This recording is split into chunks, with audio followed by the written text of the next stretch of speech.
হরি বল, এই হরি বল কথাটার অর্থ কি? যখন নামের আচার্য হরিদাস ঠাকুর 3 লক্ষ নাম করতেন, প্রতিদিন 3 লক্ষ নাম করতেন, কিন্তু 3 লক্ষ নাম করতে গিয়ে তার নিদ্রার ব্যাঘাত হতো 22 ঘন্টা হয়ে গেত। তাহলে 22 ঘন্টা যদি আমরা 3 লক্ষ রোজ নাম করি, 22 ঘন্টার সময় যদি যায় তাহলে কি হবে? কিন্তু ওর থেকে চৈতন্য মহাপ্রভু বললেন, পতিত পাবন গৌরসুন্দর ভগবান শ্রীকৃষ্ণ চৈতন্য মহাপ্রভু বললেন, ওরে তোরা তো আমার সন্তান, তোরা হাসবি, তোরা খেলবি, তোরা গাইবি, তোরা নাচবি, তোরা একবার আমাকে পিতা বলে ডাক। তাই সেই পিতা বলে ডাকলে তোরা 2 পাউড়ি আসবি, আমি 10 পাউড়ি এগিয়ে যাব। তবে তার সঙ্গে তোদের অত্যন্ত অল্প আয়ু দয়া পরবশ হয়ে তোদের একটি মহামূল্যবান মণি মুক্তা দিলে ছড়িয়ে দিলাম। কি দিল?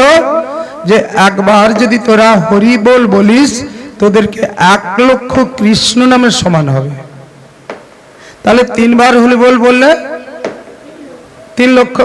তাহলে আমরা একটু মহাপ্রভুকে স্মরণ করে 3 লক্ষ নাম করেলে বলো, পতিত পাবন গৌরসুন্দর ভগবান কি। দয়া পরবশে কলিযুগের মানুষের জন্য একসঙ্গে 3 লক্ষ নাম দিল কি? বলো হরি বল, হরি বল, হরি বল। কত লক্ষ নাম হয়ে গেল? 22 ঘন্টা গেল। তাহলে এই কথাটা কোথাও পাওয়া গেছে না? নিত্যানন্দ সংসার বলে একটি গ্রন্থতে মহাপ্রভু নিজে এই কথাটা দিয়েছেন। গ্রন্থের নাম নিত্যানন্দ সংসার। খুঁজে নেবেন যার বাড়িতে আছে।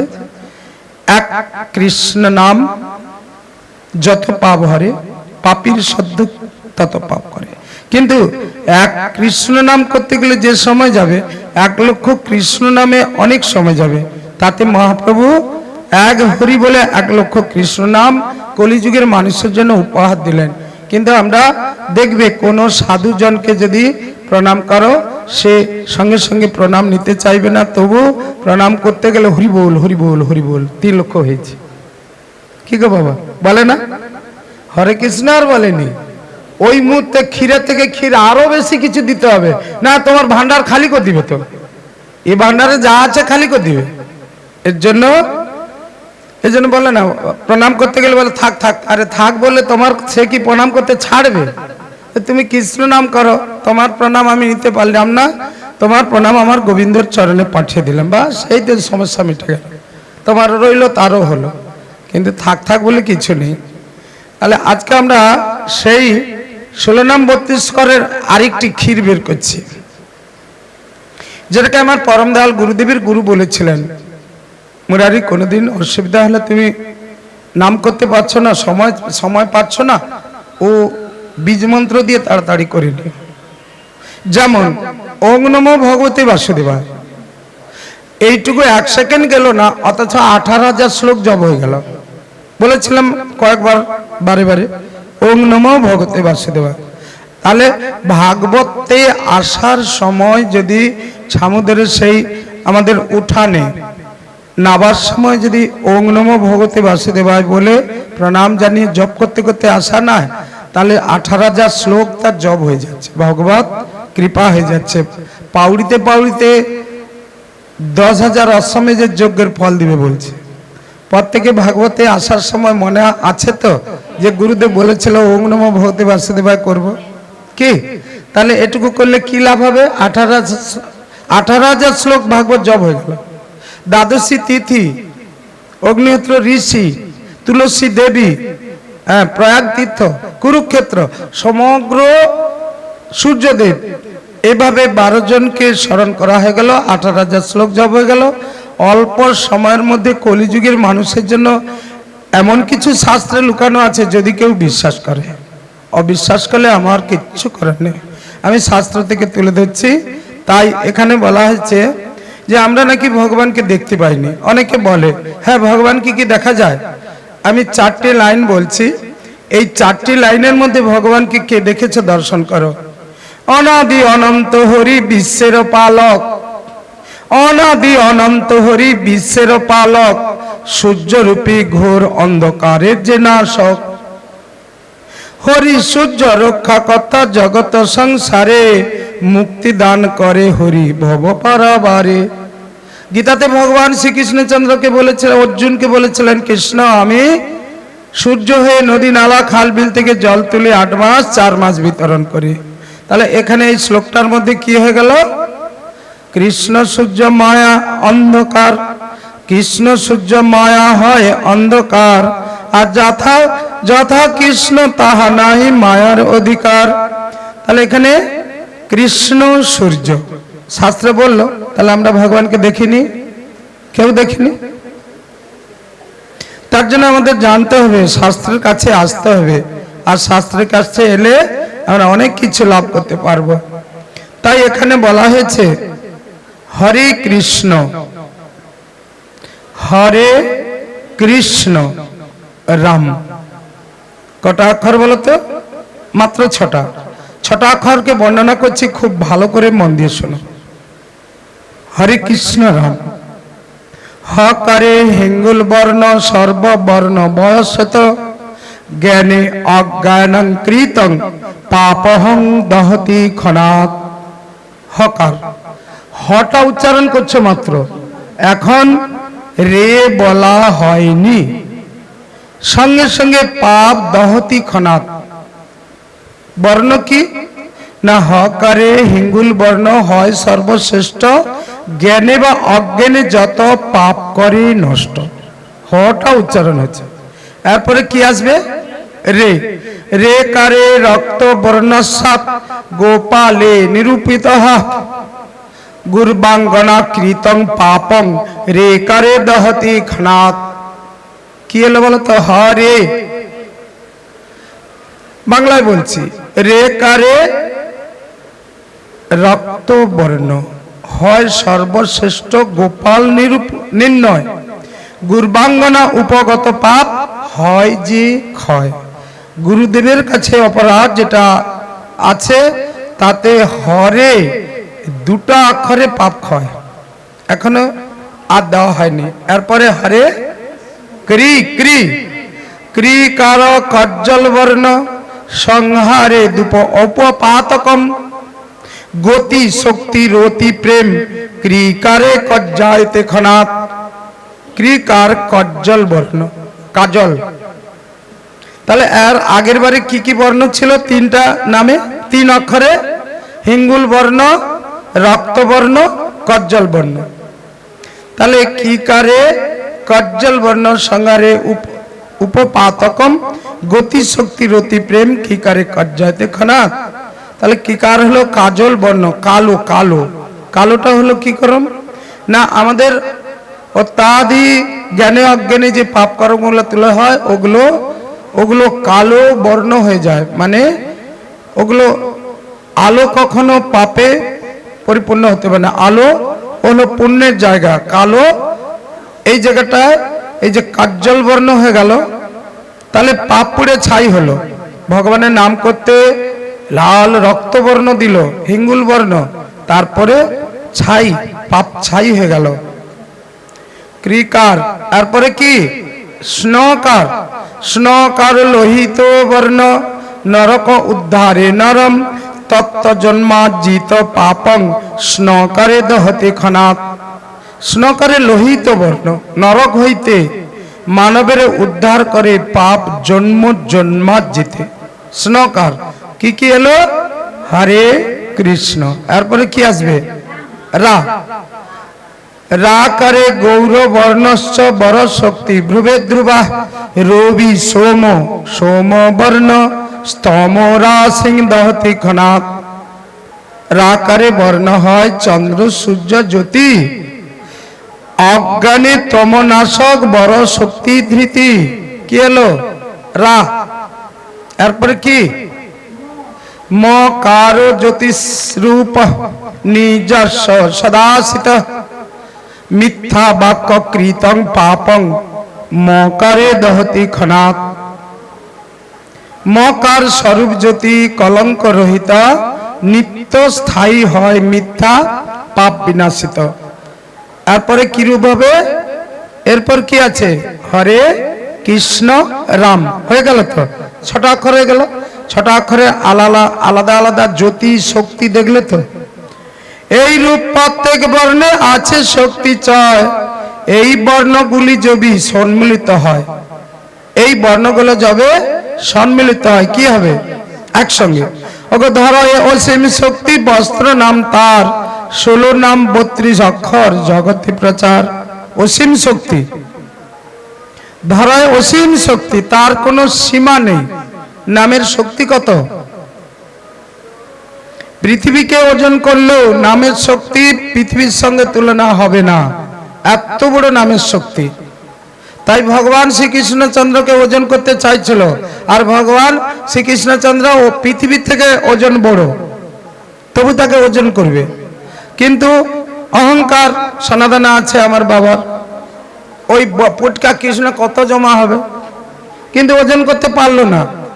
তারপরে তুলসী পত্রে শুধু কৃষ্ণ, 2টা অক্ষর ছিল। কি ছিল? তুলসী পত্রে কৃষ্ণ নাম লেখা ছিল। যখন সমস্ত গয়না নাবিয়ে দিয়ে সত্যভামার সঙ্গে নারদের খুনসুটি হয়েছিল এইভাবে। তা যাই হোক, তিনি কৃষ্ণ নামকে এত এত শক্তিমান দিয়েছে, যদি এই জন্য বলছে এই রূপ প্রত্যেক বর্ণে আছে শক্তি চয়, এই বর্ণগুলি যবে সম্মিলিত হয়, ধরয় অসীম শক্তি বস্ত্র নাম তার, 16 নাম 32 অক্ষর জগতে প্রচার। আমরা যেমন বস্ত্র ছাড়া বাইরে বেরোতে পারি না, ঘরে থাকতে পারি না, কৃষ্ণ নাম ছাড়া যেন জীবনটা না পরিচালনা হয়। মনে মনে মনে মনে করো, জোরে জোরে করো, গোপনে করো, ওর নাম কোনোদিন ওর ক্ষয় নেই। মনে মনে করো, নাম হয়ে যাচ্ছে, মানসিক নাম। এরপরে দেখো ওই নাম করলে কি হবে? কে ভয় পাবে? ভয় পাবে কে নাম করলে? পাপ তাপ ভীত জীবী শুনো উপদেশ, হরে কৃষ্ণ রাম নামে দূর কর ক্লেশ।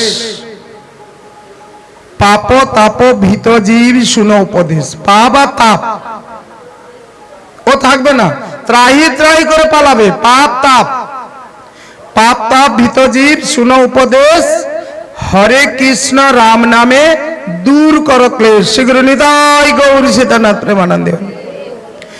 কলিকালে তারিবারে হরি নাম ভজ, গুরু পাশে লও শিক্ষা লয়ে পদরজ। কার কাছে শিক্ষা নেবে? কলিকালে। কলিকালে তরিবারে হরি নাম ভজ, গুরু পাশে লও শিক্ষা লয়ে পদরজ। আমরা রজনীতে এসেছি, কিন্তু রজনী কি রজলা হয়?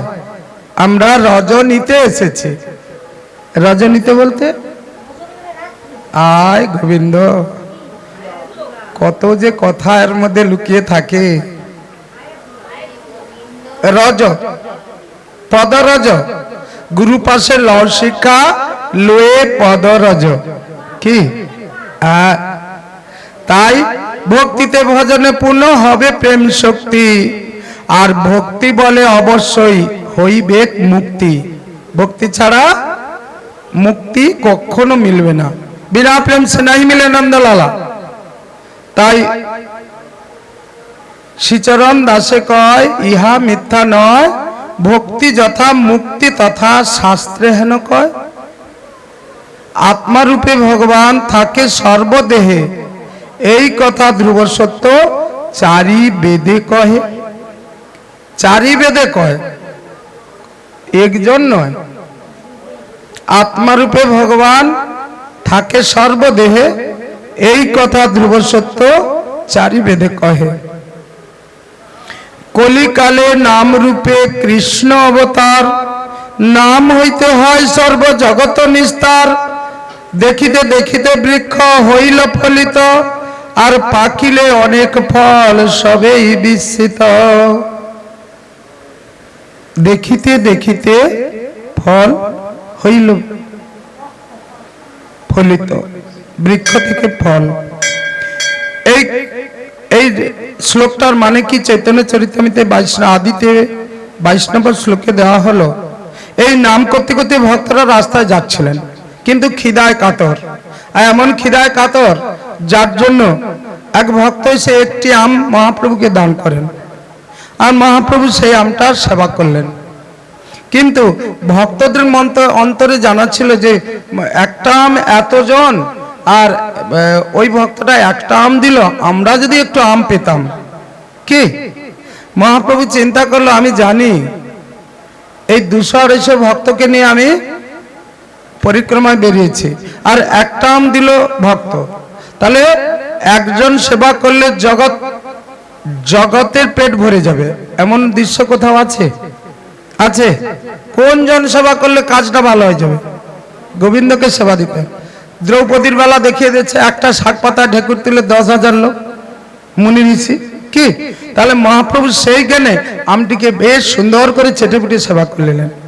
ভক্তরা তাকিয়েছে, কারণ আমটা যদি একটু পেতাম। কিন্তু মহাপ্রভু বললেন, শোনো, তোমাদের মনের বাসনা, আমি তো তোমাদের অন্তরে আছি, তোমরাও তো আমটা পেতে চাও, আমি দেখছি কি করা যায়। এই বলে হাঁটিটাকে মাটিতে বসিয়ে দিলেন। বসাতে কি করলে জানো তো? ওকে দেখিতে দেখিতে বৃক্ষ হইল ফলিত, ধীরে ধীরে ধীরে ধীরে বড় হয়ে গেছে। পাকিল অনেক ফল সবেই বিস্মিত।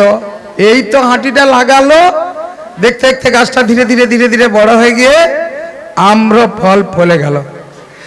আম্র ফল ফললো, ফলতে ফলতে কি করলো? ওগো 102 ফল প্রভু শীঘ্র পাড়াইল। কস ফল? 102 ফল প্রভু শীঘ্র পাড়াইল, প্রক্ষালন করি কৃষ্ণে ভোগ লাগাইল। এর মধ্যে আম আঁঠি ভগবান সেবা করার পর সেই আঁটিটা দিল, দেওয়ার সঙ্গে সঙ্গে মুহূর্তের মধ্যে আমরা বৃক্ষ হয়ে বড় হলো। বড় হওয়ার পর 200 ফল পারলো, এখনো গাছে আছে। এই 200 ফল কেন পাড়া হলো না? ওখানে 200 ভক্ত ছিল। কি তাই ভগবানকে ভোগে লাগিয়ে এক এক আমকে এক এক ভক্তকে দিল। আবার যখন যাঁচলো না, কেউ বলে বাবরে বাপ, আর নিতে পারবে না। এক এক আমে এক এক ভক্তির। হ্যাঁ, এগুলো খুব বিস্মিত কথা, কারণ এগুলো বিশ্বাসের উপরে বাবা। হ্যাঁ, তাই মহাপ্রভু আম্র বীজ রোপণ, এই কথাটা লেখা আছে। কারণ মহাপ্রভু কলিযুগে কি করে যায়নি, ওই আম্র বীজগুলো এখন আমরা পাচ্ছি। কিন্তু জানো, ওর রং ছিল ওই হিঙ্গুল বর্ণ, লাল হলুদ বর্ণ। আর ওটা এখন 12 মাসে আম বলা এখানে শাস্ত্রে যেন মনে হয় যে 12 মাসে আম যেটা, সেটা ভগবান এইভাবে সৃষ্টি করেছিলেন আমার মহাপ্রভু, যাতে ভগবানকে 12 মাসে আম ভোগ লাগানো যায়। বুঝা গেল? তাই ওই আমটা 12 মাস পাওয়া যাচ্ছে। হিঙ্গুল বর্ণ বললো, বেশ লাল হলুদ বর্ণ, খুব উত্তম। গোলাপ খাস না কি যে বলে নাম আসছে এখন, যাক। অবশ্যই অবশ্যই, আমি এর জন্য বলছি যে দেখো, এই নামের মধ্যে কি শক্তি আছে তা যদি আমরা সবাই জানতাম, তাহলে কিন্তু আমাদের এই নামকে কেউ এমন করে অবহেলা করে, নামের বেলা লোক ভক্ত কম। তাই এখানে বলছে 16 সখা 16 সখী 32 অক্ষর, হরি নাম তত্ত্ব ধর্ম অতি গুরুতর, মাধুর্য মহিমা তত্ত্ব যে জন জানয়, রাধা কৃষ্ণ নিত্য ধামে সে জন গমন করয়। কি যে জন জানে, সেজন রাধা কৃষ্ণের নিত্য ধামে গমন করয়। হরে কৃষ্ণ রাম এই মন্ত্র 16 অক্ষর, এই 3 নামে তন্ত্র সূত্র কৈলাহর, 3 নামে 16 নাম 32 অক্ষর, বৃত্তি করি কৈলা গৌর জগতে প্রচার। কে করলো এই কথাটা? বৃত্তি করে যেই 16 নাম 32 অক্ষর এত বড়, এটাকে হরে কৃষ্ণ নাম এই মন্ত্র 16 অক্ষর, 6 অক্ষর, এই 3 নামে তন্ত্রের সূত্র কৈলাহর, 3 নামে 16 নাম 32 অক্ষর, বৃত্তি করি কৈলা গৌর জগতে প্রচার। হর মানে কে? মহাদেব, পরম বৈষ্ণব। তিনি এই নামটাকে সূত্র করলো, সুতা বেঁধে দিল। হরে কৃষ্ণ নাম, হরে কৃষ্ণ নাম, হরে কৃষ্ণ নাম। মহাদেব তাড়াতাড়ি তাড়াতাড়ি কত নাম হয়ে যাচ্ছে এর মধ্যে। 16 নাম 32 অক্ষর প্রচার, সূত্র কৈলা হর। হর কথার অর্থ মহাদেব। তাকে কে প্রচার করলো? এইটাকে ভিত্তি করি কইলা গৌর জগতে প্রচার। তাহলে কে বললো? সাধারণ মানুষ না মহাপ্রভু? গৌর, গৌরী। ওগো নাম রূপে প্রেম দিলা আপনি যাচিয়া, আরে নামে মত্ত ভক্ত চিত্ত বেড়ায় নাচিয়া, করুণার কল্পতরু এই হরি নাম, কামনায় হবে মুক্তি প্রেম ব্রজধাম। কামনা, নাম করনি, মনে মনে করছো নামটা করতে পারলে ভালো, তো কামনা করছো নাম করব, কামনা করছো ভাগবতে যাব, কামনা করছো প্রভুর নাম স্মরণ করব, ওতেই মুক্তি বলছে। এখন নাম করনি, নামের কি শক্তি! আভাস, সূর্য এখন উঠেনি, যারা কালো কাজ করে, সূর্য এখন উঠেনি, সূর্য উঠতে অনেক বাকি, সবে একটু লাল পাট মারছে, তারা বলে যে যারা ঘরে লুকা কি রাত্রের, তাহলে সূর্য এখনো উঠেনি, তারা ভয় করে। তেমন নাম এখনো করনি, নামের অভ্যাসটা মাত্র শুরু করছো। এই যে এই মালা, নাম করনি, কেন মালা জপ করা হচ্ছে জানাতে হবে। দূর যাই সেটি যে মালা জপ করে 10 মিনিট 15 মিনিটকে অফ করে দেয়। আরে নাম কলিকালে কি বলছে? হরে নাম হরে নাম বই কেবলম কলো নাস্তিব নাস্তিব নাস্তিব গতির অন্যথা। তাহলে কলিকালে নাম বিনা আর তো কিছু উপরে দেখছি না, তাই নামটাকে এখানে পাঠশালা, বৃহস্পতিবার বারশোলায় রাধারমন মন্দির যে পাঠশালা, এই যে বৃহস্পতিবার পাঠ করানো বা শ্রবণ করানো, এটা বহু জন্মের, কোটি জন্মের স্বীকৃতি হলে তবে এইরকম ভাগবত আশ্রয়ে আসার সৌভাগ্য মিলে। তাই আজকে সেই নামকে যদি আমরা ভালো করে না চিনি, তখন কেউ বিরক্তি হবে, কি জানতে পারলো না কেন নাম করব।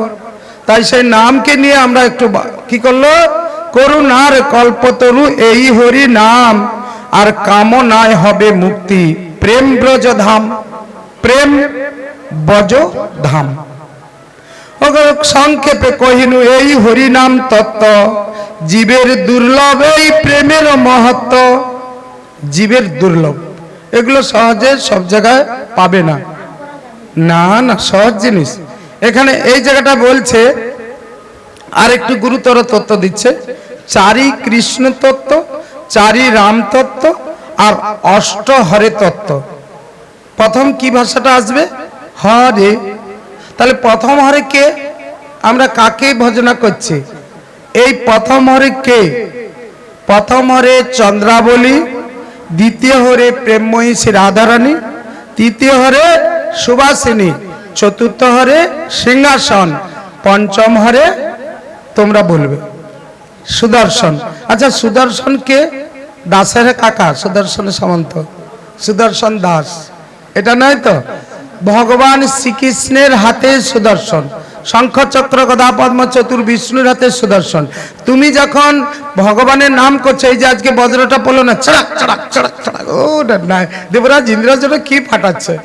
আর আমার ঘরের লোক সে ভয় বলে, আরে ভয় করছে কেন? আমি তো আছি, গলায় তো তুলসী মালা আছে, কি হবে? দেবরাজ ইন্দ্র পর্যন্ত বলছে গলায় তুলসী মালা যাকে থাকবে আমি বজ্র দিয়ে তাকে নিধন করতে পারবো না। এমনকি কারোর ঘরে যদি শুকনো তুলসীর গাছা চিলাঘর থেকে উপরে থাকে, ও ঘরটাও জীবনে তুলসী মানে বজ্র পড়বে না, তুলসী বাগানেও নয়, ওই তুলসী থাকলেও নয়। তাহলে দেহটাকে রক্ষা করার জন্য ভগবান এমন ব্যবস্থা করছে যে তুলসীর মালা থাকলে বজ্রও ভয় করার প্রয়োজন। ওই সময় যত নাম করবে তত ভালো, নাম করে যাও। কেউ অনেকে জ্ঞান খচ্চর করে, ঠিক করলে রাম রাম রাম রাম রাম, কিন্তু নাম এই যে একটা শক্তি জানা আছে, এটাও জানা আছে। কেউ শ্মশান ধারে যাচ্ছে, বাইরে থেকে অনেক দূর থেকে ঘুরে এলো, বাইরের শ্মশান তো জানা নেই কোনটি কি শ্মশান, গ্রামের শ্মশানটাকে বেশি ভয়। রাতের বেলা আসে রে গ্রামের শ্মশানে, হরে কৃষ্ণ হরে কৃষ্ণ হরে কৃষ্ণ হরে কৃষ্ণ হরে কৃষ্ণ, কি তাহলে জানা আছে নামের শক্তি, একটু না একটু জানা আছে যে হরিনাম করলে ভয় পালাবে, ভয়ে ভয়। ওই তো একটু আগে বলো কি মনের জোর দেয়, তুমি একা হলেও একা নয়, তুমি দেখুন জোর পেয়ে গেল যেন কেউ আমাকে। তাহলে এই জায়গাটা যখন পঞ্চম হরে হরে কৃষ্ণ বলতে বলতে যখন পঞ্চম হরে পৌঁছে যাচ্ছ, সুদর্শন তোমাকে রক্ষা করার জন্য পৌঁছে গেছে, তাহলে সে বিশ্বাসটা তো তোমাকে রাখতে হবে। তখনই তো মনে হবে আমার কেউ আছে সঙ্গে, কি তখনই তোমার ভয় পালাবে। তার জন্য বলছে পঞ্চম হরে সুদর্শন, ষষ্ঠ হরে শেষদেব, সপ্তম হরে সাবিত্রী, অষ্টম হরে রেবতী। তাহলে 8টা তত্ত্ব হরে প্রত্যেকটা আলাদা আলাদা কিছু পাওয়া যাচ্ছে। হরে কৃষ্ণ, এবারে আসবো কৃষ্ণ। প্রথম কৃষ্ণকে 4 কৃষ্ণ 4 রাম কি 8 হরে। প্রথম কৃষ্ণকে পরম ব্রহ্ম গোলকের ঈশ্বর শ্রী গোবিন্দ, ঈশ্বর পরম কৃষ্ণ সচ্চিদানন্দ বিগ্রহ অনাদির আদি গোবিন্দ সর্বকারণের কারণম। তাহলে প্রথম কৃষ্ণ। দ্বিতীয় কৃষ্ণকে, দ্বিতীয় কৃষ্ণ হলো দ্বাপর যুগের বাসুদেব কৃষ্ণ, বসুদেব পুত্র রূপে যিনি এলেন, দ্বাপর যুগের বাসুদেব কৃষ্ণ। তাহলে তৃতীয় কৃষ্ণকে মনে আছে? তৃতীয় কৃষ্ণ হলো কলিতে জগতের নাথ জগন্নাথ। কি নাম? জগতের নাথ, তোমার নাথ, আমার নাথ, সবার নাথ জগন্নাথ, তৃতীয় কৃষ্ণ। চতুর্থ কৃষ্ণকে না কলিতে যিনি সত্যত যিনি ছিলেন মহাবিষ্ণু শঙ্কর্ষণ, তেতাতে যিনি ছিলেন লক্ষণ, দাপরে যিনি ছিলেন কৃষ্ণের আধা অংশ বলরাম, আধা অংশ কৃষ্ণ, এক অংশ নিজ অংশ সপ্তম গর্ভে দেবকীর গর্ভে অবস্থান করলেন, নিজ অংশ, অংশেতে জন্মিছি আমি, তাকে রোহিণীর গর্ভে নিয়ে যাওয়া হলো, নাম কি দিল? শঙ্কর্ষণ বলরাম। তাহলে চতুর্থ কৃষ্ণকে যিনি মহাবিষ্ণু, যিনি শঙ্কর্ষণ, যিনি পৃথিবীকে ধরে রাখছেন, যিনি নিতাই চাঁদ রূপে কলিতে এসেছেন, তিনিই বলরাম। তারপরে আসি 4 রাম তত্ত্ব। প্রথম রাম কার মনে আছে? প্রথম রাম কি? শ্রী গোলকেশ্বরী রাধা রানী। তাহলে কতগুলো রাধা? ছায়া রাধা, মায়া রাধা, কায়া রাধা, আসল রাধা কি? হ্যাঁ অবশ্যই। সীতাকে কি আর রাবণ হরণ করেছিল? রাবণ দর্শন করারও ক্ষমতা নেই। মায়া ছায়া কায়া করে তিনি লীলা করলেন। তাই আজকে গোলকেশ্বরী রাধারানী হলো প্রথম রাম। এখন রাম নাম উচ্চারণ হচ্ছে, তখন আমরা কি রাধারানীকে মনে করছি যে রামটা রাধারানী মনে হয়? হয়নি তো। দ্বিতীয় রাম বৈকুণ্ঠেশ্বরী লক্ষ্মী। তাহলে দ্বিতীয় রাম কি? বৈকুণ্ঠেশ্বরী লক্ষ্মী। তৃতীয় রামকে না বিদ্যার অধিষ্ঠাত্রী দেবী সরস্বতী। চতুর্থ রামকে না ভগবান শ্রীকৃষ্ণ বলরামের ভগিনী সুভদ্রা। বোঝা গেল? তাহলে 4 রাম 4 কৃষ্ণ 8 হরে। কৃষ্ণ তত্ত্ব অনেক গভীর, যদি কেউ জানতে পারে তাহলে আমাদের জীবন ধন্য। গুড় তত্ত্ব, রাধা গোবিন্দের পাশে বাস বলল, রাম কৃষ্ণ হরে কৃষ্ণ রাম। আমরা জানলাম এই মুহূর্তে ভগবানের অপূর্ব লীলাময় সেই নিজ শক্তি নাম, সেই নামের মহিমা। এই মুহূর্তে আমরা ভাগবতে কত পৃষ্ঠায়? 29 পৃষ্ঠায়। মনে আছে তো? 29 পৃষ্ঠায় 1 নম্বর শ্লোক। আচ্ছা, তাহলে দেখছি 29 পৃষ্ঠায় 1 নম্বর শ্লোক। কিছু একটা ভুল হচ্ছে, যাই হোক। বলো বৃন্দাবন বিহারী লাল কি? বৃন্দাবন বিহারী লাল কি? আজকের আনন্দ কি? উপস্থিত ভক্তমন্ডলী কি? শীঘ্র নিতাই গৌর সীতানাথ প্রেম। এখানে আছে যে আমরা আগের দিন বিশ্রাম দিয়েছি ধুন্ধুকারী বা গোকর্ণ চরিত্র, আগের সপ্তাহে মনে আছে? সে তো 36 পৃষ্ঠা। তাহলে শোনা ভুল বা জানা ভুল। এখন আমরা আসছি 36 পৃষ্ঠায়, 6ষ্ঠ অধ্যায়। কুমার উবাচ সপ্তাহ যজ্ঞের নিয়ম। তাহলে সপ্তাহ যজ্ঞ তো আমরা অনেকে করি। তাই আজকে আমরা ভাগবতের প্রথম শ্লোক, 1 নম্বর শ্লোক, ঠিক বলেছ, প্রথম শ্লোকে একটু সনকাদি কুমারগণ বললেন। এই সনকাদি কুমারগণ যারা এই কুমার উবাচ কথাটা, এরা হলো সনক সানন্দ সনৎ কুমার, চারজনের জন্য ওদেরকে একসঙ্গে কুমার উবাচ বলছে। অথ তে সম্প্রবক্ষমাং সপ্তাহ শ্রবণে বিধিম সহায়ই অসুরভিশ্চয় প্রায় সাধ্য বিধি স্মৃত। 1 নম্বর শ্লোক বললেন, সনকাদি কুমারগণ বললেন, হে নারদ, আমরা এখন তোমাকে সপ্তাহ শ্রবণের নিয়ম বলছি। এই বিধি সাধারণ মানুষের সহযোগে ও অর্থের দ্বারা সাধ্য বলা হয়েছে। তাহলে ধারাবাহিক ভাগবত আমরা চলছি, ধারাবাহিক ভাগবতের এক অংশে।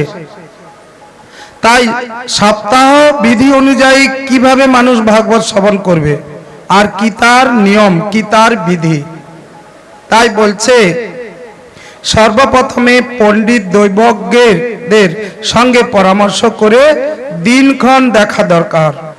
তারপর বিবাহে যেমন একটা খরচের ব্যাপার হিসাব করতে হয়, এখানে সেই রকম অর্থ সংস্থানেরও প্রয়োজন। এক সপ্তাহ যজ্ঞে বিবাহের তুলনা দেওয়া হলো কেন না? একটা কন্যা দায়গ্রস্ত কন্যা কি করে বাবা?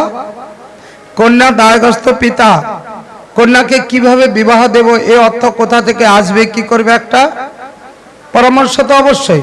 কিন্তু ঠিক সপ্তাহ যজ্ঞেও এইরকম একটা অর্থের প্রয়োজন। এই কথা আরম্ভ করতে কোন সময় আমরা সপ্তাহ যজ্ঞের প্রথম নেব? কথা আরম্ভ করতে আষাঢ় শ্রাবণ ভাদ্র আশ্বিন কার্তিক অঘ্রাণ এই 6 মাস শ্রোতাদের মোক্ষের পক্ষে প্রশস্ত। হে দেবর্ষি নারদ, এই মাসগুলির মধ্যে আবার ভদ্রা ব্যতিপাত ইত্যাদি দোষযুক্ত যোগগুলি সর্বদা ছেড়ে দেওয়া দরকার।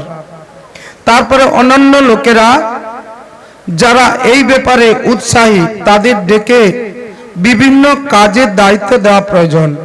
কি বললে বলতো? যারা সপ্তাহ যজ্ঞ পাঠ করবেন, যারা সপ্তাহ যজ্ঞটা অবশ্যই জানা আছে, তাদেরকে ডাকতে হবে। তারপর সর্বত্র এই খবর প্রচার করা দরকার যে যেখানে ভাগবত কথা হবে সকলের সপরিবারে অংশগ্রহণ করা প্রয়োজন। নারী এবং শূদ্রাদিগণ ভাগবত কথা এবং হরি সংকীর্তন থেকে দূরে রয়েছে, তাদের কাছেও যাতে সংবাদ পৌঁছে যায় এমন অবস্থা করতে হবে। দেশ বিদেশে সব বৈষ্ণব ভক্ত এবং হরিনাম সংকীর্তন প্রেমী রয়েছে, তাদের কাছে অবশ্যই নিমন্ত্রণ পত্র পাঠাতে হবে, দরকার, জানাতে হবে। সেই নিমন্ত্রণ পত্র লেখার বিধি এই রকম বলা হয়েছে। হে মহান অনুভবগণ, এখানে সপ্তাহব্যাপী সৎ পুরুষদের অতি দুর্লভ সম্মেলন হবে এবং অপূর্ব রসময়ী শ্রীমদ্ ভাগবত কথা শোনানো হবে বা পাঠ হবে। আপনারা ভাগবত রসের রসিক, অতএব শ্রীমদ্ ভাগবত কথামৃত পান করতে প্রেম ভরে সত্তর আগমন করুন। যদি বিশেষ কোনো কার্যবশত 7 দিনের জন্য যোগ দিতে না পারেন, তাহলে অত্যন্ত 1 দিনের জন্য তা অবশ্যই কৃপা করে আসবেন, কারণ এখানকার এক মুহূর্ত তো অত্যন্ত দুর্লভ। এই রকম বিনয়ী ভাবে তাদের নিমন্ত্রণ করতে হবে এবং যারা আসবেন তাদের উপযুক্ত বাসস্থানের ব্যবস্থা করতে হবে। কথা শ্রবণ কোনো তীর্থস্থানে কোনো অথবা নিজের বাড়িতেও শুভ বলে মনে করা হয়। যেখানে বেশ বড়সড় খোলা জায়গা আছে সেখানেই কথাস্থল হওয়া উচিত। ভূমির উপর শোধন মার্জল লেপন করে রং বেরঙের ধাতু দিয়ে মণ্ডপ তৈরি করবে। ঘরের সমস্ত জিনিসপত্র জড়ো করে এক কোণে রেখে দেবে। 5 দিন আগে থেকে সমস্ত যত্নের অবস্থা তৈরি করবে আর পাতবার জন্য কাপড় ইত্যাদি জোগাড় করবে এবং কলা গাছকে সুন্দর করে মানে কি করবে? সুশোভিত এক উঁচু মঞ্চ তৈরি করবে, কলা গাছকে রোপণ করবে। রোয়া কলা গাছ কি রোয়া হয় না এখন ছেদন করা হয়? সহজ। শতকরা 10টা যদি রোয়া হয় তো 90টা ছেদন করা হয়। কত জায়গায় দেখলাম কলা গাছকে বলতো? আগে কলা গাছটাকে একটু জানিয়ে দে, মানুষ কি অন্যায় করছে দেখো। কলা গাছ হলো একটি কন্যা। এই কন্যাটা কার? উর্বমুনির কন্যা। উর্বমুনির নাম শুনেছে? যে উর্বমুনি ভগীরথকে তার মাকে আশীর্বাদ দিয়েছিল। উর্বমুনি ভগীরথের দুই মাকে আশীর্বাদ দিচ্ছে। উর্বমুনির কৃপায় ভগীরথ আসছে, অষ্টাবক্র মুনির কৃপায় ভগীরথ সুন্দর হয়েছে। তারপরে গঙ্গাকে পৃথিবীতে আনতে সমর্থ হয়েছে ভগীরথ, নারদের কৃপায়। কি তাহলে সেই উর্বমুনি যার নাম আছে এত, উর্বমুনি কন্যা কন্দলি। এই কন্দলি ছোট্টবেলা থেকে বাবার কাছে মানুষ হয়েছে, মায়ের নামটা পাইনি। কেউ যদি মায়ের নাম জানো আমাকে জানাও, আমি মায়ের নাম বলবো, এখনো পাচ্ছি না। কন্দলি মা বাবার কাছে মানুষ হয়েছে, আর এত আদরের ছিল ও কোনো কন্দল না করলে থাকতো না, তাই নাম হলো কন্দলি। নাম হয়ে গেল কন্দলি, উপাধি নাম। মেয়ে যথাসাধ্য লেখাপড়া যতটুকু বাবা পাচ্ছে করাইছে পাঠশালায়। এরপরে তিনি বিবাহযোগ্য হয়ে গেছে। বিবাহযোগ্য হয়ে যেতে দেখতে অপূর্ব সুন্দর, কিন্তু গুণে সুন্দর নয়। এমন গুণে অসুন্দর যে পিতা উর্বমুনি পর্যন্ত কোনো জামাতা দেখতে এলে, মুনি ঋষি দেখতে এলে তার কন্যার হাঁড়ির কথা বলে দিত। কি বলতে জানো? সাবধান ঋষিবর, তোমরা আমার কন্যাকে বিবাহের জন্য আগত হয়েছে তো? আমার কন্যা কোনদিন সুপাত্রী নয়, ও তোমার হাঁড়ি আলাদা করে দেবে। দরকার হলে গায়ে ছাল ছাড়িয়ে রোদে শুকনা করতে দিবে নুন দিয়া। দজ্জাল যাকে বলে এক কথা দজ্জাল, তার মতে চলতে হবে, সে কারো মতে নয়। এখন বলে ওরে বাবারে বাবা, জামাই সে বলে কোন পথে আসছিলি, সেই পথে পলায়ন। এইরকম বারে বারে কোনো তার বিবাহ হচ্ছে না। অনেকে দেখা যেন ভিড় পড়ছে, কেমন কন্যারি বাবা, কিন্তু বিবাহর বাবা প্রত্যেক কন্যাকে দেয়, আমার কন্যা সুন্দর, আমার কন্যা কর্মনিষ্ঠ, নানা রকম একটা যাতে কন্যাটা বিবাহ হয়। এ তার বাবা সব জামাইকে ভাঙি দেয়। তাহলে কন্যাটার কি বিবাহ হবে? হ্যাঁ, এমন কেউ আসবে বিবাহ করবে। দুর্বাসা মুনি নাম শুনেছ? দুর্বাসা মুনি, দুর্ভাষা। সেই দুর্বাসা মুনি একদিন ওই কন্যার খবর পেয়ে গেল। দুর্বাসা মুনি চিন্তা করলেন, আমিও তো দজ্জাল, আমিও কম নয়। হ্যাঁ, ভয়ঙ্কর অভিশাপ, তাহলে ওর বাড়িতে যাই। এই বলে যথারীতি পিতাকে প্রণাম করলো, কন্যার পিতাকে। কন্যাকে পিতা প্রণাম করে যখন দুর্বাসা মুনি বলতে লাগলো যে আমি আপনার কন্যার পাণিপ্রার্থী, আপনি দয়া করে আমার হাতে আপনার কন্যাকে তুলে দিন।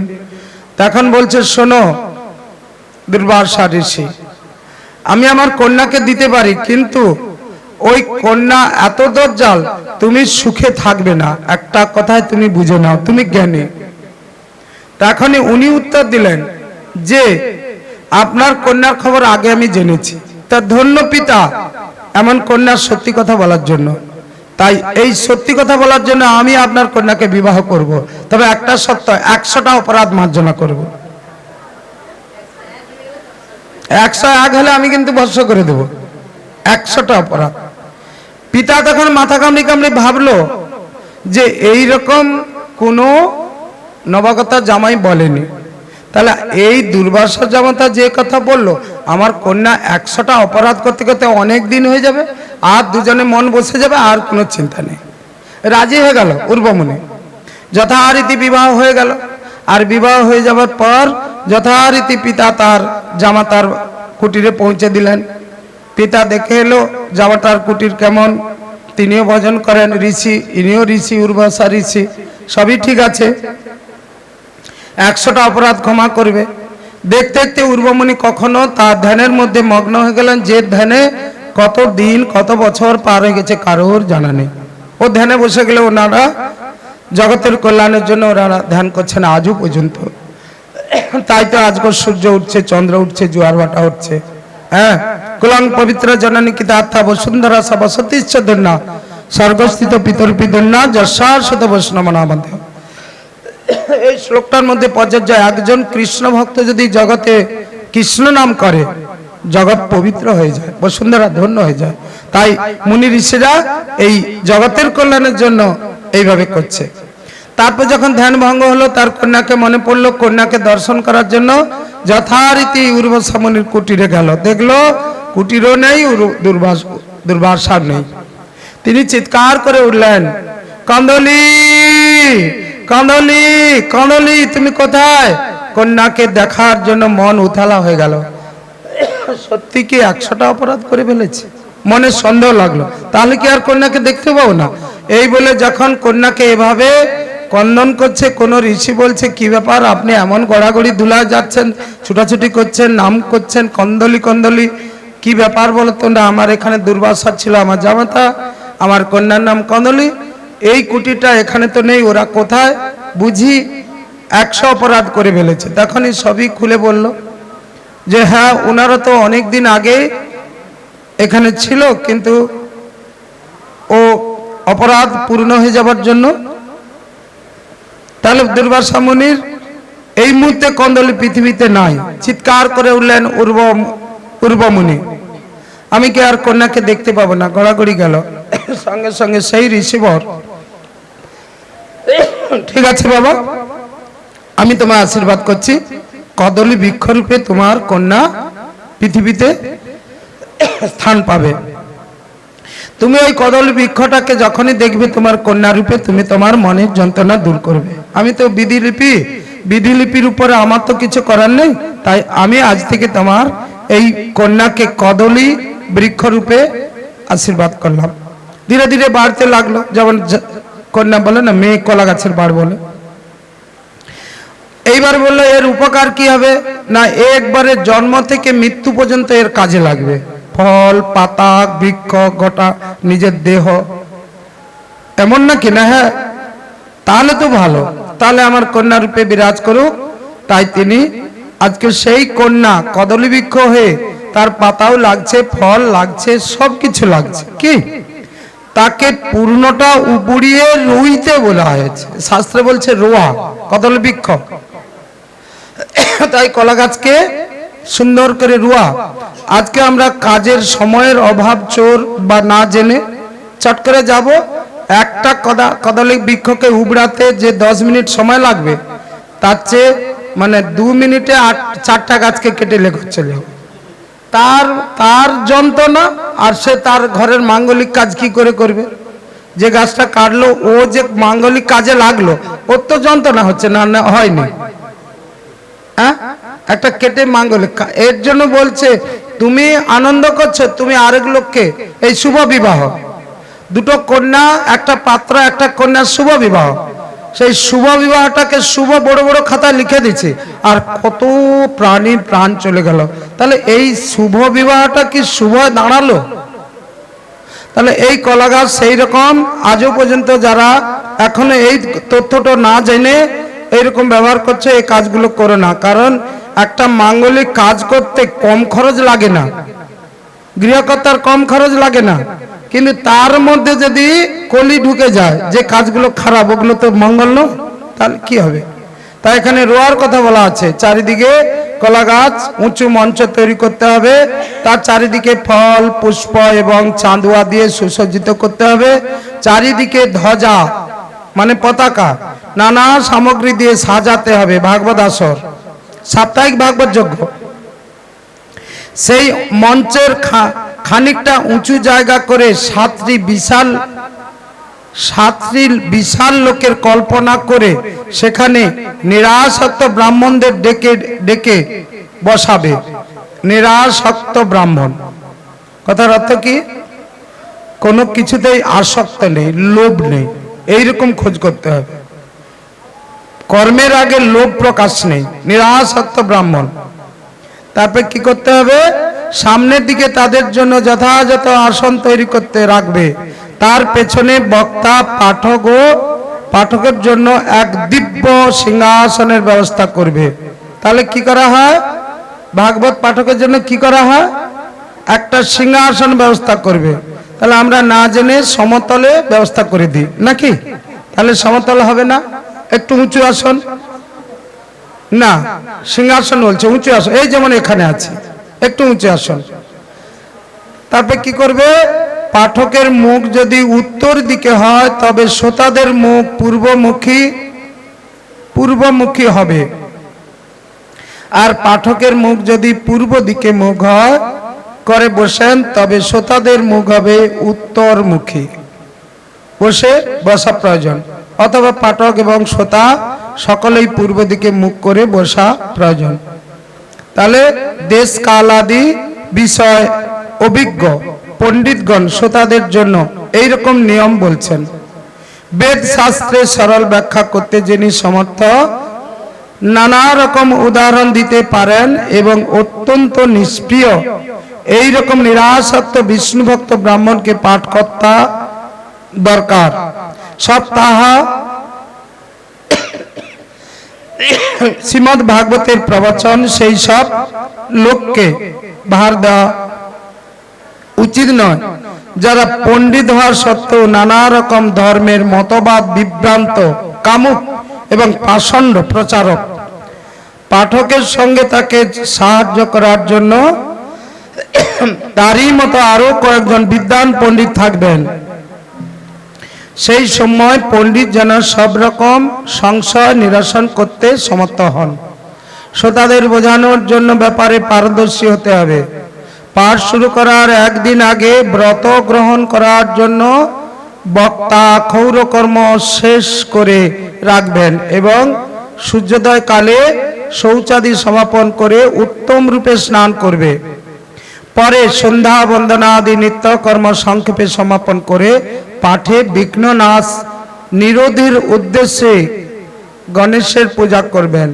তারপর পিতৃগণ তর্পণ করে নিজেদের পূর্বকৃত পাপের শুদ্ধির জন্য প্রায়শ্চিত্ত করবেন এবং একটি মণ্ডপ প্রস্তুত করে তার মধ্যে শ্রীহরিকে স্থাপন করবেন। তারপর শ্রী ভগবান কৃষ্ণের উদ্দেশ্যে মন্ত্র উচ্চারণ করে ষোড়শ প্রচারে পূজা করবেন এবং অবশেষে প্রদক্ষিণ নমস্কার করে এই বলে স্তুতি করবেন, হে করুণা নিধান, আমি ভবসাগরে নিমজ্জিত এক অতি দীন অধম, এই কর্মমোহ আমাকে গ্রাস করে রেখেছে, আপনি এর থেকে আমায় উদ্ধার করুন। এরপর শ্রীমদ্ ভাগবতকেও বিধিপূর্বক প্রীতি সহকারে পূজা করবেন। ভাগবত হল ভগবান গ্রন্থরূপে অবতরী সাক্ষাৎ গোলকহরি।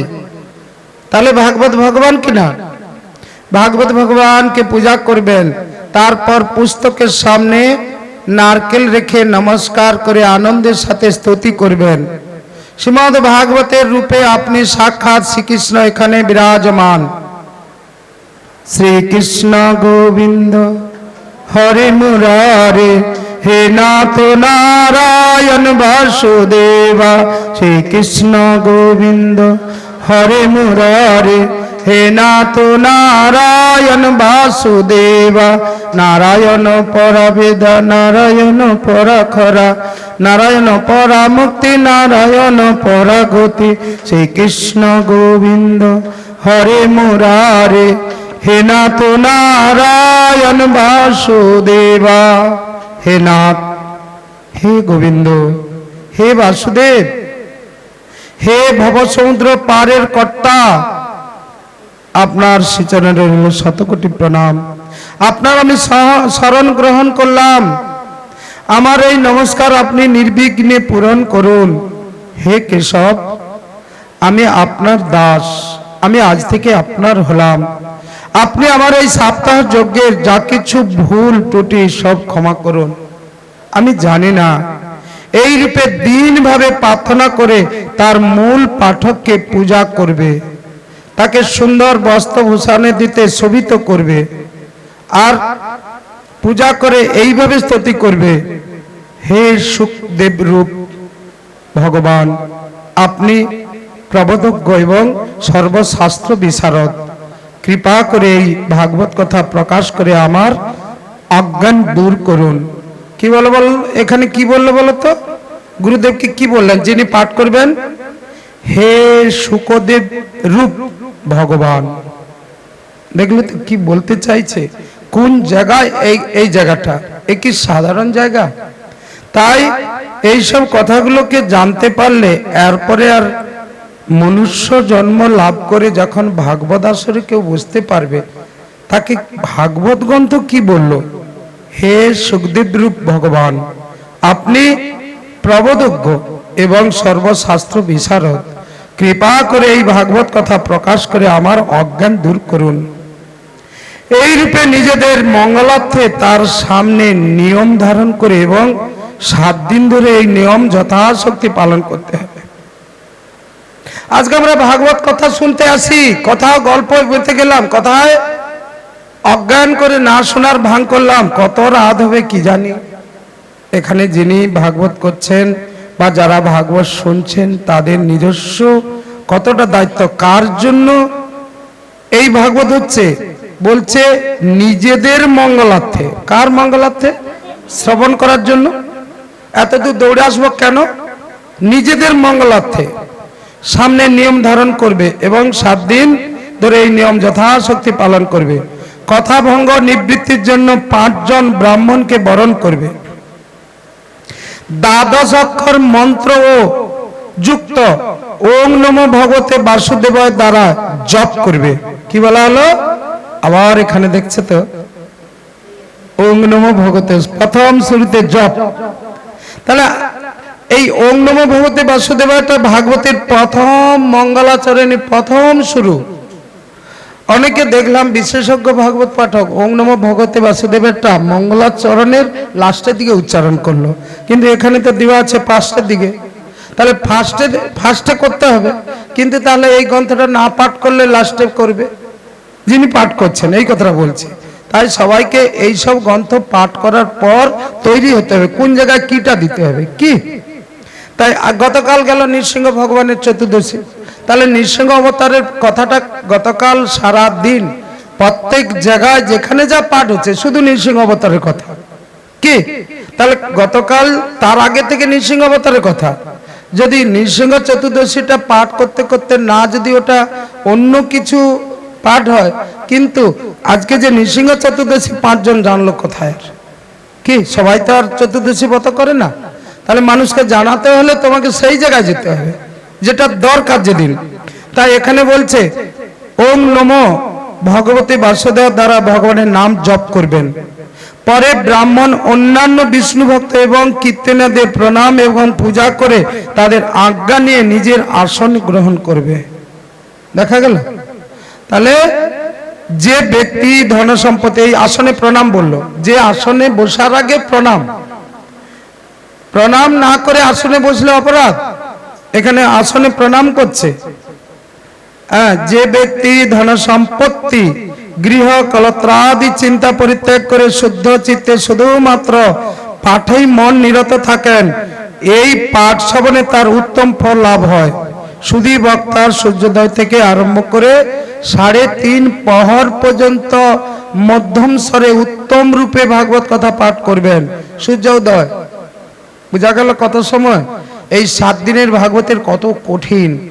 উদয় থেকে শুরু করে 3.5 প্রহর, মানে 3 তিরিকে 9 ঘন্টা আর 1.5 ঘন্টা, তাহলে 10 সাড়ে 10 ঘন্টা একটানা বসে থাকতে হবে। এইটা হলো সাপ্তাহিক পারায়ণের। হ্যাঁ, এখানে বলছে মধ্যাহ্ন সময় প্রায় 2 ঘন্টা কথা পাঠ বন্ধ রাখবেন। সেই সময় কথা পাঠের প্রসঙ্গ অনুসারে বৈষ্ণবগণ ভগবানের গুণগান কীর্তন করবেন। বৃথা কথার সময় নষ্ট করবেন না। ভাগবতে সে বৃথা কথা সময় নষ্ট করবেন না। কথা পাঠের সময় মূল মলমূত্রের বেগ সংযত রাখার জন্য স্বল্প আহার করবে। অত্যাধিক আহার করে আইলে কথা এই বিঘ্ন ঘটবে। অত্যাধিক আহার করে হলে বিঘ্ন ঘটবে, মলমূত্র পেলে তো উঠে যেতে হবে, এখানে অনেক কিছু বাদ হয়ে যাবে। এর জন্য সুতরাং একবার মাত্র হবিষান্ন গ্রহণ করবেন, ওই 7 দিনের যেটা বলছে। সামর্থ্য থাকলে 7 দিন উপবাস করে অথবা কেবলমাত্র ঘি বা দুধ পান করে কথা শ্রবণ করবেন, অথবা ফল আহার বা একাহার করবেন। যার পক্ষে যে রকম নিয়ম পালন করা সম্ভব সুখসাধ্য হয় সেই ব্যক্তি সেই রকম নিয়মই পালন করতে থাকবেন। তাহলে এটা একটা স্বাধীনতা দিল। কেউ ঘি পারলো না, যার পক্ষে যেরকম সম্ভব এইটা করবে। আমি তো উপবাস অপেক্ষা ভোজন করাই ভালো বলে মনে করি। যদি তা কথা শ্রবণের অনুকূল হয়, উপবাস করলে যদি কথা শ্রবণ কষ্ট উপলব্ধি হয় তাহলে উপবাস করবে না। কি বলতে চাইছে দেখছো তো? আমি উপবাস করলে আমার কথায় মন বসবে না, খিদা তাড়ন করবে, আমি পারবো না। তাহলে কি বললো? এই রকম একটি উপায় দিল। তাহলে বলছে, আমি আবার বলছি যে সুখসাধ্য কিভাবে সুখসাধ্য হয়, যার পক্ষে যেরকম নিয়ম পালন করা সুখসাধ্য হয় সেই রকম নিয়ম পালন করবেন। আমি তো উপবাস অপেক্ষা ভোজন করা ভালো করে বলে মনে করি। যদি তা কথা শ্রবণে অনুকূল হয়, উপবাস করলে যদি কথা শ্রবণে কষ্ট উপলব্ধি হয় তাহলে সেই নিয়ম কোনো কাজের নয়। বলে সারাদিন আমি জল খাইনি বলে দিলে লোকের কাছে কি, আর এদিকে শরীর কষ্ট হচ্ছে, মন খিদার দিকে তাড়না দিচ্ছে, বলে এক মনে ভাগবত কথা শোনা হয়নি। হে নারদ, এরা কারা বললো এই কথাটা? সনক, সানন্দ, সনত কুমার, সনাতন। হে নারদ,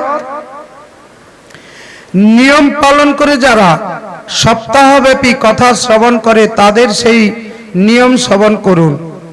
যারা বিষ্ণু মন্ত্রে দীক্ষা গ্রহণ করেন তারা একথা শ্রবণের অধিকারী। যারা বিষ্ণু মন্ত্রে দীক্ষা গ্রহণ করেননি তারা একথা শ্রবণের অধিকারী নয়। দেখলে তো কি কাণ্ড ঘটে আছে।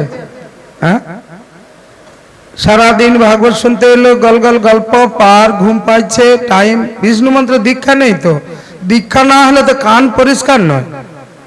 নিয়ম পালন করে যে কথা শ্রবণ করবে সে ব্রহ্মচর্য পালন, ভূমিশয্যা গ্রহণ এবং প্রতিদিন কথা শ্রবণের পর পাতায় ভোজ্য রেখে ভোজন করবে।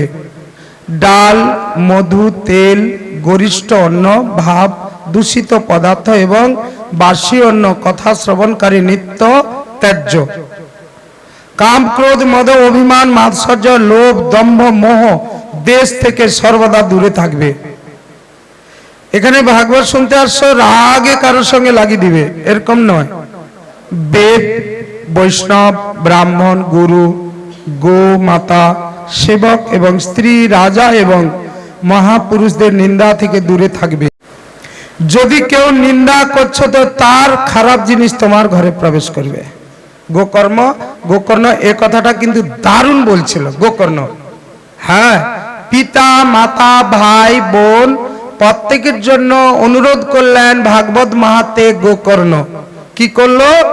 আবার বলছি, এখানে বলছে বেদ, বৈষ্ণব, আগে বেদ নিন্দা, বেদ, বৈষ্ণব, ব্রাহ্মণ, গুরুদেব, গোমাতা ও তার সেবক এবং স্ত্রী, রাজা এবং মহাপুরুষদের নিন্দা করে দূরে থাকবে, নিন্দা থেকে দূরে থাকবে।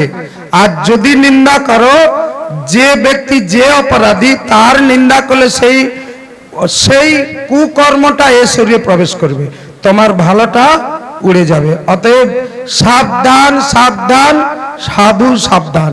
এর জন্য সাধুকেই সাবধান করলো। নিন্দুক তো হাজার হাজার, একা সাধুকে কেন সাবধান করলো না? এ কথাটা গুরুতর বলে সাধু নেবে যে হ্যাঁ হ্যাঁ, আর এক গুরুদেব সেখানেও বলছিল কারণ নিন্দা করো না। তাই কোনো ভাগবত পাঠক কি কীর্তনা বারে বারে জানাই, কারণ নিন্দা কেউ করো না। আমাদের বিচার করার ক্ষমতা আমাদের হাতে নেই। বিচার করবেন ঈশ্বর পরম কৃষ্ণ সচ্চিদানন্দ বিগ্রহ অনাদির আদি গোবিন্দ সর্বকারণের কারণম শ্রীগুরু নিতাই গৌর সীতানাথ প্রেমানন্দে। তার জন্য নিয়মপূর্বক কথা শ্রবণকারী রজস্থলা নারী, অন্তর্যশ মেচ্ছ পতিত, গায়ত্রীহীন, দ্বিজ, ব্রাহ্মণ, বিদ্বেষী এবং বেদ নিন্দুকের সাথে বাক্যলাপ বন্ধ করে দেবে। কি বললো গো? কার কার সঙ্গে কথা বন্ধ? তাহলে বাক্যলাপ পর্যন্ত বন্ধ করছে। এরা বেদ নিন্দা করে, মহাপুরুষকে নিন্দা করে, এরা গো ব্রাহ্মণকে নিন্দা করে, গুরুদেবকে নিন্দা করে, এদের জন্য বাক্যলাপ বন্ধ। সর্বদা সত্য, শৌচ, দয়া, মৌন, সরলতা, নিয়ম, উদারতা এই সব গুণকে আশ্রয় করবেন। সর্বদা কি থাকবে? ভগবানের প্রথম গুণ কি? সত্য। তাহলে সেই সত্য গুণকে অবলম্বন করতে বলছে। শৌচ, শৌচকে অবলম্বন করতে বলছে। দয়া, জীবে দয়া অবলম্বন করতে বলছে। মৌন থাকা। তাহলে ভাগবত গুরু ভাগবত করছে, আমরা মৌন থাকবো না কথা বলবো? কিন্তু অনেক জায়গায় বিশেষ করে এই কথাগুলো না জানার জন্য কলকল গল্প আসে। তাহলে মৌন থাকা প্রয়োজন কি না? আমরা মৌন থাকতে, এখানে মৌন থাকতে বলছে, আবার বলছে সরলতা, বিনয়, উদারতা এসব গুণকে আশ্রয় করতে হবে। সরলতা, বিনয়, উদারতা ভাব। নির্ধন, ক্ষয় রোগী, রোগগ্রস্ত, ভাগ্যহীন, পাপী, পুত্রহীন, মুমুক্ষ ব্যক্তিও এই কথা শ্রবণ করবে।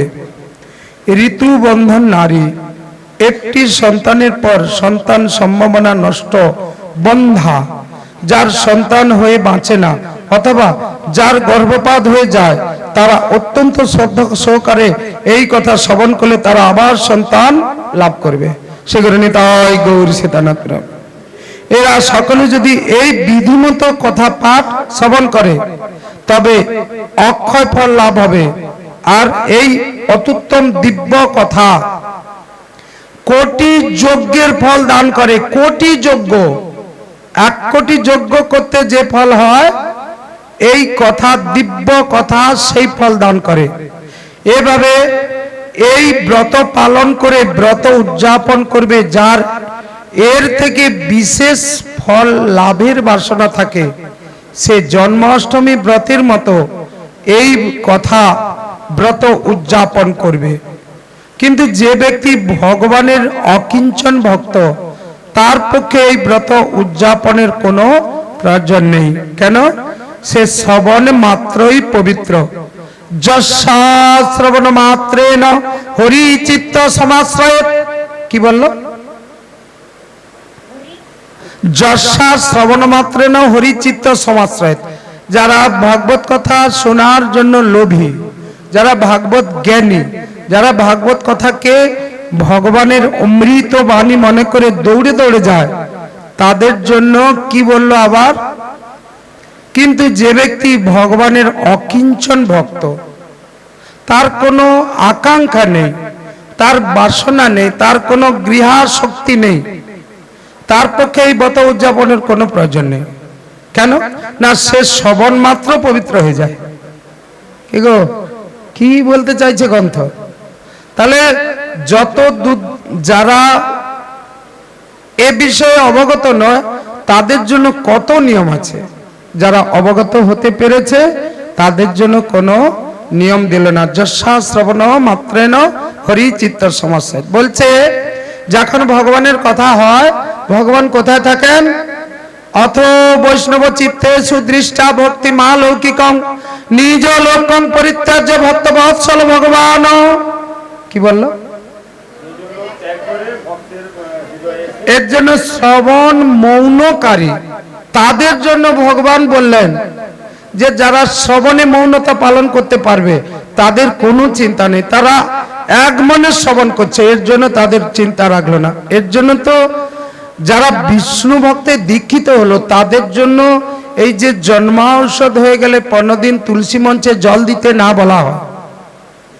যে ঠাকুর মারা যাবে, ঠাকুরের কি মৃত্যু আছে? ভগবানের মৃত্যু আছে? আমরা কি ভাষা উচ্চারণ করি? হ্যাঁ, মন্দির ছুঁয়ে দিচ্ছে ও মারা গেছে, ভাষা উচ্চারণ করি না? যার জন্ম নেই, যার মৃত্যু নেই, যার আগুনে পুড়ে না, যাকে জলে ডুবিয়ে মারা যায় না, যার মাতা নেই, পিতা নেই, সে অমর, অজেয়। অজেয় বস্তুকে মেরে দিবার মতো কার ক্ষমতা আছে? সামান্য একটা জন্ম ঔষধে অজেয় বস্তু মরে যাবে? বলে 10,000 টাকা জায়গায় ওই গেস করতে, খবরদার উঠানি, ও শুকনো হয়ে যায়, যাও, আমরা আছি 15 দিন পরে আবার আছি। কি বলে না? এরকম চলছে তো। শাস্ত্রে কি বাক্য বলছে? তাই এই বাক্যগুলোকে এর জন্য বলছে, যারা বিষ্ণু ভক্তে দীক্ষিত হলেন তাদের কোনো অশৌচ নেই। সে জায়গাটায় আমি একটু অম্বিকা কালনার মহাজনের কথা বলি। বহুজন শুনছ, আমার প্রণম্য অম্বিকা কালনার সেই প্রবীরলাল গোস্বামী, তিনি একদিন বলছিলেন, মুরারি শোনো, এই যে জন্ম ঔষধ মিথ্যা ঔষধ নিয়ে মানুষ এত করে, যারা এই ভাগবত বিষ্ণু মন্ত্রে দীক্ষিত হলো, যারা যারা ভাগবত শোনার, যারা ভগবানকে নিত্য সেবার জন্য অঙ্গীকার করলো গুরুদেবের কাছে, মানে বিষ্ণু মন্ত্রে দীক্ষা হয়ে গোপাল সেবার অঙ্গীকার, তাদের কোনোদিন অশৌচ নেই, না জন্ম ঔষধ না মিথ্যা ঔষধ। আমি সেই গুরুজনকে প্রণাম জানাই, এত বড় একটা ক্ষমতা দিল। বলে, গুরুদেব এর মানে কি? আপনি একটু দয়া করে বলুন। না, এর মানে হলো, যখন তুমি কৃষ্ণ নাম করছো, তোমার অশুভ শক্তির মৃত্যু হচ্ছে, তোমার দেহের মধ্যে অশুভ শক্তি মৃত্যু হচ্ছে, তাহলে তোমার ওটা মিথ্যা ঔষধ, তোমার দেহের মিথ্যা ঔষধ, কৃষ্ণ নাম করছো, আর এই মৃত্যুর ফলে মিথ্যা ঔষধ। আর কৃষ্ণ নাম করার ফলে যে আবার শুভ জন্ম হচ্ছে, শুভ জন্ম হচ্ছে শরীরে, জন্ম মৃত্যু পিল পিল করে হচ্ছে, যতবার নাম করছে ততবার জন্ম মৃত্যু। তাহলে জন্ম ঔষধ মিথ্যা ঔষধ দুটো চলতেই আছে বিষ্ণু ভক্তের হৃদয়ে। কি বাবা? তাহলে এতে কি আর কোন ঔষধে পালন করব? ও তো চলতেই আছে, আর ক্ষয় হতেই আছে, শুদ্ধ হতেই আছে। অতএব নামের উপরে আর কিছু নেই। নাম যদি কেউ গুরুদেবের কাছে বিষ্ণু মন্ত্র দীক্ষা নিয়ে নিত্য গোপাল সেবার অঙ্গীকার করে নেয়, তার আর কোনো ঔষধ নেই। আজকে কালা ঔষধে 1 বছর মন্দিরে উঠতে দিচ্ছে না, কিন্তু এখানে শাস্ত্র বলছে যদি প্রসাদ দান হয়ে যায়, বাবা মার সঙ্গে সঙ্গে উদ্ধার, আত্মার কল্যাণ হয়ে গেল। তাহলে আমরা কালা ঔষধ পেটসাহ্য ভূত সাধ্য করে আমরা বাবা মাকে 1 বছর, গরুর পুরাণে দেখে নেবে, 1 বছর কালা ঔষধ, ছেলে বৌমারও কালা ঔষধ আর বাবা মারও উদ্ধার, 1 বছর জেল খাটছে। গরুর পুরাণে আছে, মহিষাতল থেকে তমলুক, তমলুক থেকে মেদিনীপুর, আর মেদিনীপুর থেকে হাইকোর্ট। হ্যাঁ, এই তো এটা 1 বছর যাবে। ওই রকম শাস্তি বাবা মাকে ছেলে হয়ে শাস্তি দিচ্ছে, বুঝা গেল? তাই এই শাস্তিগুলো যেন না যে আমরা শাস্ত্রগ্রন্থকে পাঠ করে শাস্ত্রী বাবা মার শাস্তিকে মোচন করার জন্য প্রত্যেকে যেন প্রসাদ দান উৎসব চালু করে দেয়। কারণ আত্মার কল্যাণ হয়, বডির কল্যাণ হয়। যে বডিটা এলোমেলো খাদ্য খেয়েছিল, সেই বডিটা কিন্তু আজকে তাকে অগ্নি দগ্ধ করে পুড়িয়ে দেওয়া হচ্ছে। কি এবারে কার কল্যাণ, আত্মার না বডির?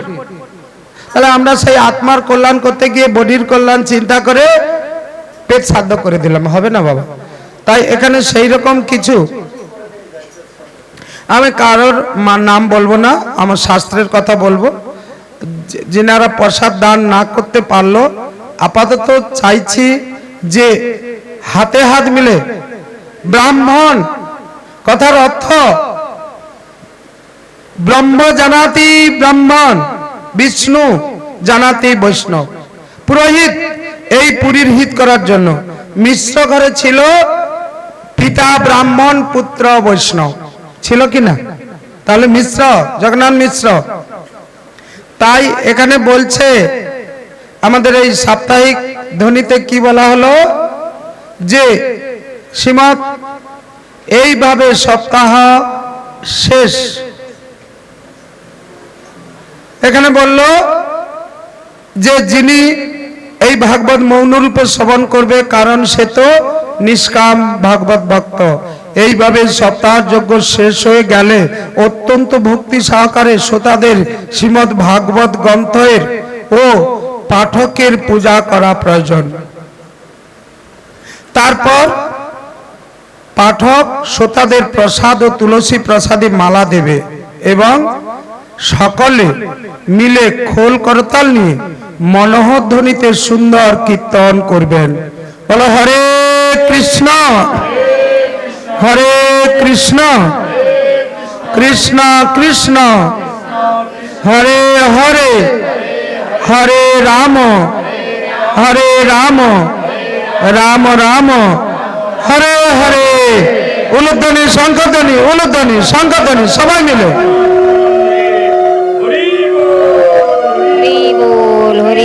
এখানে জয়ধ্বনি নমস্কার ও শঙ্খধ্বনি করে এবং ব্রাহ্মণ ও পার্থীদের ধন অন্ন দান করবেন। শ্রোতা যদি নিরাসক্ত হন তবে কর্মের শান্তির জন্য দ্বিতীয় দিন গীতা পাঠ করবে। গৃহস্থ বলে হোম করবে আর হোম দশম স্কন্ধের একটি শ্লোক পাঠ করে বিধিপূর্বক পায়স মধু ঘৃত তিল অন্নাদি সামগ্রী দিয়ে আহুতি দেবে অথবা একাগ্র চিত্তে গায়ত্রী মন্ত্রের দ্বারা হোম করবে। কারণ ততত্ব এই মহাপুরাণ গায়ত্রী হলো স্বরূপ, গায়ত্রী স্বরূপ। হোম করবার শক্তি না থাকলে হোমের ফল প্রাপ্তির জন্য ব্রাহ্মণদের হবন সামগ্রী দান করবে এবং বিভিন্ন ত্রুটি দূর করার জন্য বিধি পালনের মধ্যে যে ত্রুটি বিচ্যুতি হয়েছে সেই অপরাধ স্খলনের জন্য বিষ্ণু সহস্রনাম পাঠ করবে। বিষ্ণু সহস্রনাম পাঠ সব কর্মই সফল হয়ে যায়। কারণ এই বিষ্ণু সহস্রনামের পাঠের চেয়ে বড় কর্ম আর কিছু নেই। যে কোনো আমাদের এই যে নৈমিষান্ন যজ্ঞ বা প্রসাদদান উৎসব করা হয়, এতে বিষ্ণু সহস্রনাম পাঠ থাকবেই। কি গেছে তো কোনোদিন বিষ্ণু সহস্রনাম।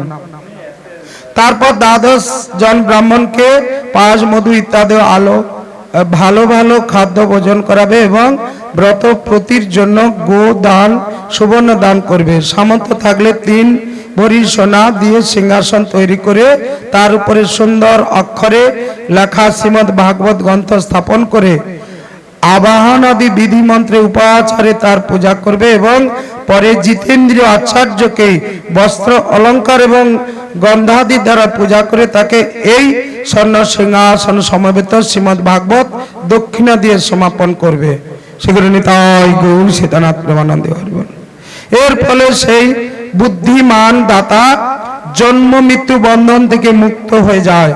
এই সপ্তাহ পরায়ণ বিধি সর্বপাপ নাশক। এই পরায়ণ ঠিক ঠিক পালন করলে এই মঙ্গলময় ভাগবত পুরাণ অভিষ্ট ফল প্রদান করেন এবং অর্থ ধর্ম কাম মোক্ষ এই চতুর্গর্ভ ফল লাভের সাধন নিষ্পন্ন হয়, এতে কোনো সন্দেহ নাই। সনকাদি ঋষিগণ বললেন, হে নারদ, এই রূপে সপ্তাহ শ্রবণের বিধি আমরা সম্পূর্ণরূপে তোমাকে বললাম, এখন আর কি শুনতে চাও বলো। এই ভাগবতের থেকে পৃথিবীতে আর কোনো মোক্ষ বস্তু দুটি আর হতে পারে না। তাই এই ভাগবত শ্রবণ ব্যক্তিরা মোক্ষ করতালগত। সুত বললেন, হে শৌনক, এই কথা বলে মহামুনি সনত কুমারগণ 1 সপ্তাহ ধরে বিধিমত সর্ব পাপ বিনাশিনী পরম পবিত্র ভোগ ও মোক্ষ প্রদানকারী ভাগবতী কথা প্রবচন করেছিলেন। সমস্ত প্রাণী নিয়ম মতো সেই প্রবচন শ্রবণ করে তারপর তারা বিধিপূর্বক ভগবান পুরুষোত্তমের স্তুতি করেছিলেন এবং ভাগবত কথা শেষ হলে জ্ঞান বৈরাগ্য ভক্তি দেবীর সাথী সহ পুষ্টি হয়েছিল। তার 3 জনেই একেবারে তারুণ্য প্রাপ্ত হয়ে সমস্ত জীবকে নিজেদের দিকে আকর্ষণ করতে লাগলেন। নিজের মনোরথ পূর্ণ হওয়াতে নারদও অতীব আনন্দিত হয়েছিল। তারা সারা শরীর রোমাঞ্চিত হয়েছিল এবং তিনি পরমানন্দ পূর্ণ হয়ে গিয়েছিলেন। এইভাবে কথাপাঠ শ্রবণ করে ভগবানের প্রিয় নারদ মুনি জোড়ো হাতে প্রেম গদগদ চিত্তে সনকাদি কুমারগণকে বললেন। নারদ বললেন, আমি ধন্য হলাম, আপনারা করুণা করে এমন গোপন গূঢ় রহস্য আমাকে জানালেন, আমি বড়ই অনুগৃহীত করেছি। আজ আমি সর্বপাবারী ভগবান শ্রীহরিকে লাভ করলাম।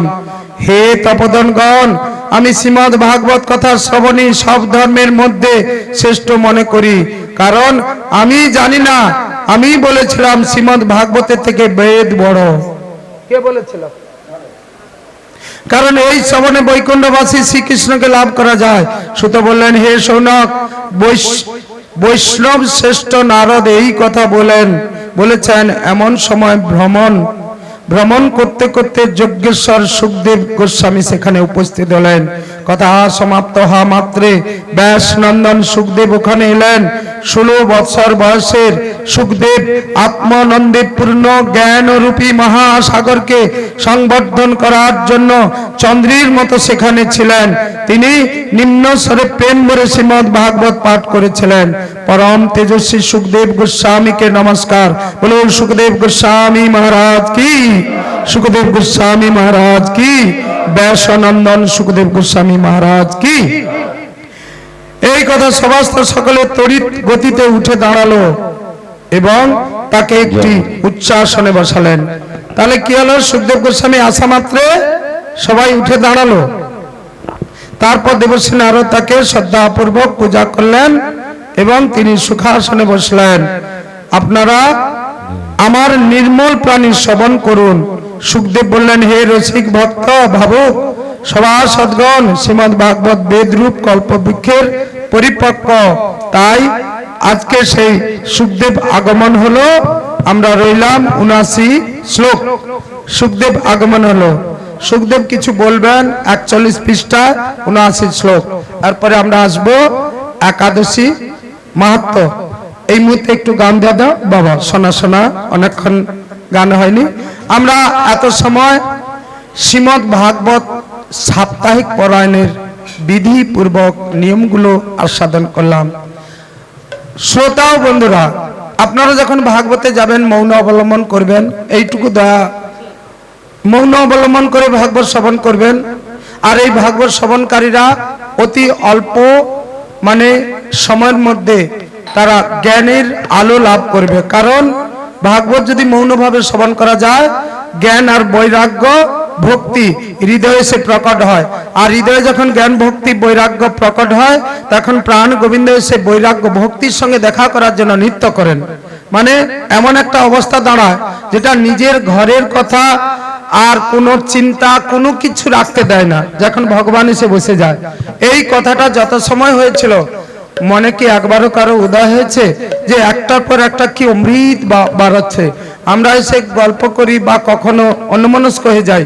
তাহলে এখানে কঠোরভাবে নিষেধ করা হয়েছে কি? তাহলে আজকে আমরা 79 শ্লোকে রইলাম। কি 79 শ্লোক 41 পৃষ্ঠা। আবার এই ভাগবত ধারাবাহিক ভাগবতের এই হলো গুণ।